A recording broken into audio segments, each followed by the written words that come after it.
Hello friends, welcome to smovement CS. आज हम भूगोल का दूसरा भाग लेके आए हैं। इसके पहले एक और भाग मैंने बनाया था। उस भाग में मैंने भूगोल का संक्षिप्त परिचय बताया था। आज इस दूसरे भाग में हम सौरमंडल की बात करेंगे, जिसमें हम सूर्य की बात करेंगे। यहाँ हम सूर्य के बारे में मुख्य तथ्यों को जानेंगे। आइए शुरुआत करते हैं। सबसे पहले हम बात करते हैं सौरमंडल क्या है। तो सूर्य के चारों ओर उपस्थित जितने भी ग्रह, उपग्रह, क्षुद्र ग्रह, उल्का पिंड और अन्य आकाशीय पिंडों का समूह है, उन सभी को हम सौरमंडल कहते हैं।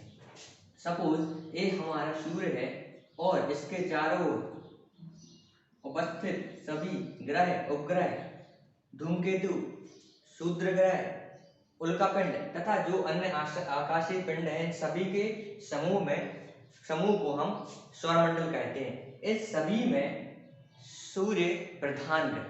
तो यहाँ पर सबसे ज्यादा प्रधान कौन है? सूर्य। और हम आज इसी के बारे में बात करने वाले हैं। तो सौरमंडल का प्रधान सूर्य होता है। यह हमारी मंदाकिनी दुग्ध मेखला के केंद्र से 30,000 प्रकाश वर्ष की दूरी पर है। मंदाकिनी क्या होता है, मैं इसको पहले वाले वीडियो में बता चुका हूं। आप जाइए उसमें और मंदाकिनी के बारे में आप फैक्ट देख लीजिए। तो यह मंदाकिनी से 30,000 प्रकाश वर्ष की दूरी पर है। यह मंदाकिनी के चारों ओर चक्कर लगाने में, परिक्रमण करने में 250 किलोमीटर प्रति सेकंड की गति करता है। मतलब यह 250 किलोमीटर प्रति सेकंड की चाल से मंदाकिनी का परिक्रमण करता है। गतियां दो प्रकार की होती हैं, एक होती है घूर्णन और एक होती है परिक्रमण। जैसे पेन है और इस पेन को मैं इस तरीके से घुमा दूं तो यह गति घूर्णन होगी। वहीं ये पेन किसी का चक्कर लगाने लगे तो उसे हम परिक्रमण कहते हैं। अर्थात सूर्य मंदाकिनी के चारों ओर 250 किलोमीटर प्रति सेकंड की गति से परिक्रमण कर रहा है। इस परिक्रमण में सूर्य को 25 करोड़ वर्ष लगते हैं। इस परिक्रमण में सूर्य को 25 करोड़ वर्ष लगते हैं और इस समय को ब्रह्मांड वर्ष कहा जाता है। अर्थात सूर्य द्वारा मंदाकिनी का 25 करोड़ वर्ष में लगाया हुआ एक चक्कर ब्रह्मांड वर्ष के नाम से जाना जाता है। सूर्य अपनी अक्ष पर पूर्व से पश्चिम की ओर गति करता है। वहीं सूर्य का मध्यभाग अर्थात सूर्य का मध्यभाग 25 दिन तथा इसके ध्रुवीय भाग 35 दिन का समय लेते हैं। अर्थात सूर्य का मध्यभाग 25 दिन में गति करेगा, वहीं इसका ध्रुवीय भाग 35 दिन में घूर्णन करेगा। सूर्य गैसीय गोला है। इसमें हाइड्रोजन, हीलियम तथा अन्य गैसें उपस्थित हैं। सूर्य में 71% हाइड्रोजन, 26.5% हीलियम तथा 2.5% अन्य गैसें उपस्थित है। अर्थात सूर्य में सबसे ज्यादा उपस्थित गैस का नाम हाइड्रोजन है। इसके केंद्रीय भाग को हम कोर कहते हैं। यह कोर है, यह सूर्य का कोर है। यहाँ पर हाइड्रोजन पाया जाता है। इस भाग को हम देख नहीं सकते। वहीं इसके बाहरी सतह का तापमान 6,000 सेंटीग्रेड होता है। हेंसवेथ एक खगोल शास्त्री थे। इन्होंने बताया कि 10 के ऊपर 60 डिग्री सेंटीग्रेड पर सूर्य के केंद्र में उपस्थित हाइड्रोजन के 4 नाभिक मिलकर हीलियम का एक नाभिक बनाते हैं। इस क्रिया को नाभिकीय संलयन क्रिया कहते हैं। सूर्य का यह भाग दीप्तमान होता है। इस भाग को प्रकाश मंडल कहते हैं। मतलब ये भाग क्या है? प्रकाश मंडल। मतलब हमें कैसा दिखाई देगा? दीप्तिमान दिखाई देगा।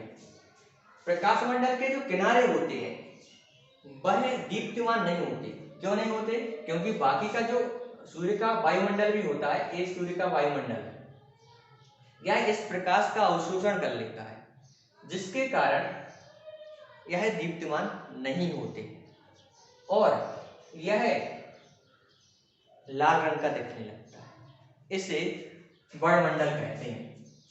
तो सूर्यमंडल के किनारे प्रकाशमान नहीं होते क्योंकि सूर्य का वायुमंडल इस प्रकाश का अवशोषण कर लेता है।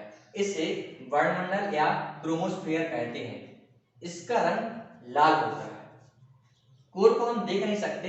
इसका तापमान 1.5 × 10⁻⁷ डिग्री सेंटीग्रेड होता है। सूर्य के 3 भाग हैं, कोर, रेडिएशन जोन और convective zone. Core, radiation zone और कन्वेक्टिव जोन। इसके अलावा प्रकाश मंडल और क्रोमोस्फीयर या वर्णमंडल। Core, radiation zone, convective zone, प्रकाश मंडल और वर्णमंडल। तो रेडिएशन जोन में इसमें क्या होता है? अच्छा, कोर में क्या होता है? हाइड्रोजन क्या होगा? हाइड्रोजन के 4 नाभिक मिलेंगे और हीलियम का नाभिक बनेगा। रेडिएशन जोन में क्या होता है? इसमें संलयन की क्रिया होगी और गैमा और एक्सरेज बनेगी।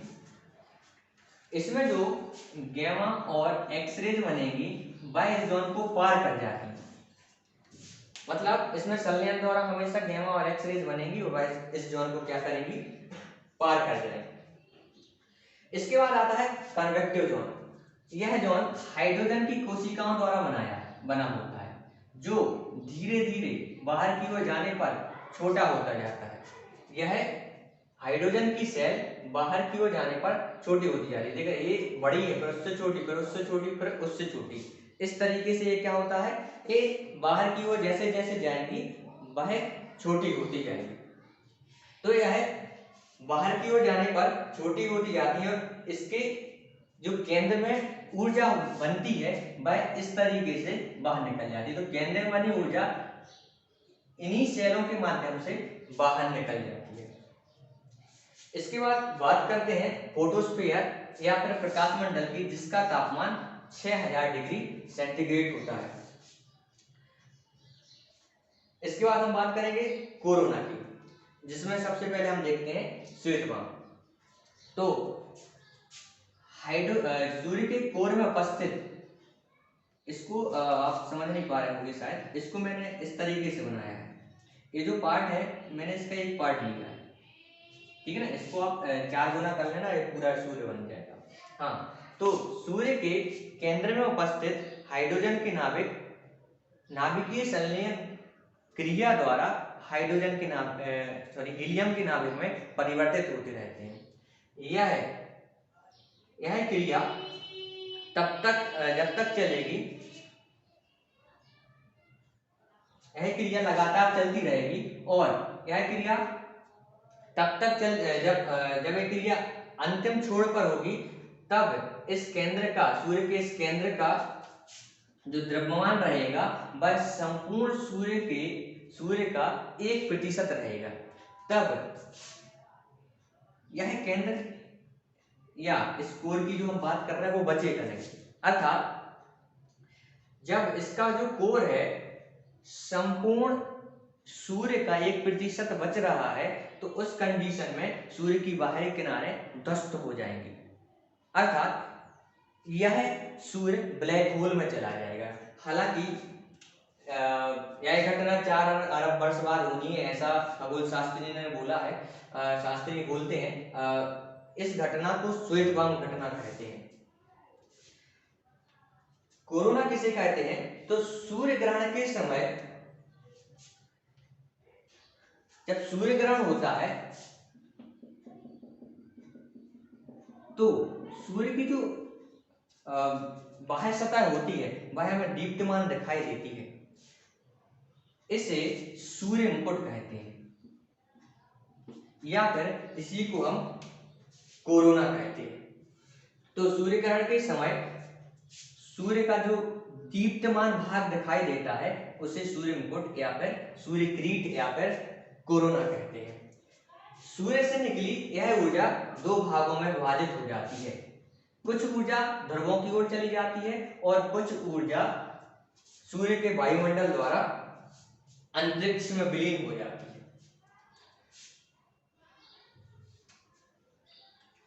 एक गैस है इन सेल्स से होके जाती है, ये मैं बता चुका हूँ। ये गैसें सेल्स से होकर बाहर जाती हैं और फिर क्या होता है, सूर्य का भी अपना एक गुरुत्वाकर्षण होता है। तो जैसे ही गैसें बाहर जाएंगी, लेकिन सूर्य के गुरुत्वाकर्षण के कारण ये वापस अंदर की ओर आ जाती है।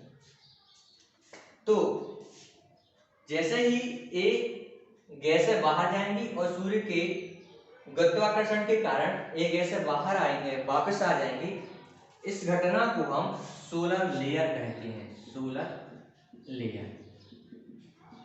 तो सोलर लेयर की घटना में क्या होता है कि सूर्य की जो गैसें होती हैं वापस जाती है, लेकिन उसके गुरुत्वाकर्षण के कारण वापस आ जाती हैं। ये क्या कहलाता है, इस घटना को हम सोलर लेयर कहते हैं। सूर्य का व्यास 13,92,000 किलोमीटर है। यह हमारी पृथ्वी का यह हमारी पृथ्वी के व्यास का 110 गुना ज्यादा है। मतलब वहीं सूर्य के आकार की बात करें तो यह 13 लाख गुना बड़ा हो जाएगा। सूर्य का जो तापमान होता है वह पूरा पृथ्वी तक नहीं आ पाता। सूर्य का संपूर्ण तापमान पृथ्वी तक नहीं आ पाता। यदि सूर्य का पूरा तापमान यहाँ आ जाएगा तो यहाँ जीवन संभव नहीं रहेगा। सूर्य का 2 अरबवां भाग ही हमारी पृथ्वी को प्राप्त होता है, जो कि पृथ्वी तक आने में 8 मिनट और 16.6 सेकंड का समय लेता है। इंपॉर्टेंट क्वेश्चन है, सूर्य का प्रकाश पृथ्वी तक आने में 8 मिनट 16.6 सेकंड का समय लेता है। इस क्रिया द्वारा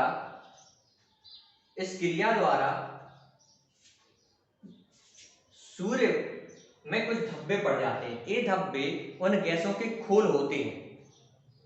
तो उन गैसों के खोल के कारण जो सूर्य के धब्बे हैं उनका तापमान आसपास के तापमान से 1500 डिग्री सेंटीग्रेड कम होता जाता है। अर्थात जो सूर्य के धब्बे होंगे उनका तापमान आसपास के तापमान से 1500 डिग्री सेंटीग्रेड कम होगा। सूर्य पे जो धब्बा बनता है, अर्थात गैसों के जो खोल होते हैं उनको हम धब्बा बोलते हैं। तो ये धब्बा क्या होता है, इनका काल 22 वर्ष का होता है। 11 वर्ष में घटते हैं तो 11 वर्ष ही बढ़ते हैं। जब सूर्य की सतह पर हमें धब्बा दिखाई देने लगता है, उस समय पृथ्वी पर चुंबकीय झंझावात का क्षेत्र बनता है और चुंबकीय सुई की दिशा बदल जाती है।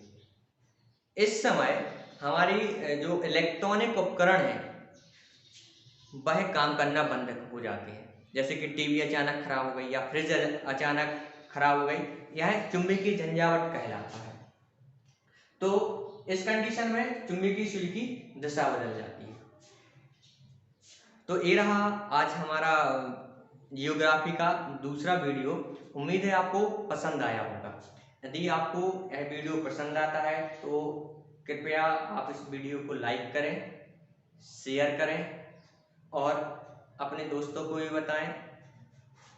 मैं इस तरीके से अभी शुरुआत है, धीरे धीरे जब विश्व भूगोल की बात करेंगे पूरा मैं मैप से आपको पूरा सिखाने वाला। तो आप लगातार मुझसे जुड़े रहिए। मैं आपको लगातार अच्छे फैक्ट्स के साथ में न केवल परीक्षा उपयोगी बल्कि ऐसे फैक्ट्स बताऊंगा जो आपको जानने में बहुत रोचक लगेंगे। यदि पसंद आए तो प्लीज़ लाइक कीजिए, सब्सक्राइब कीजिए। धन्यवाद।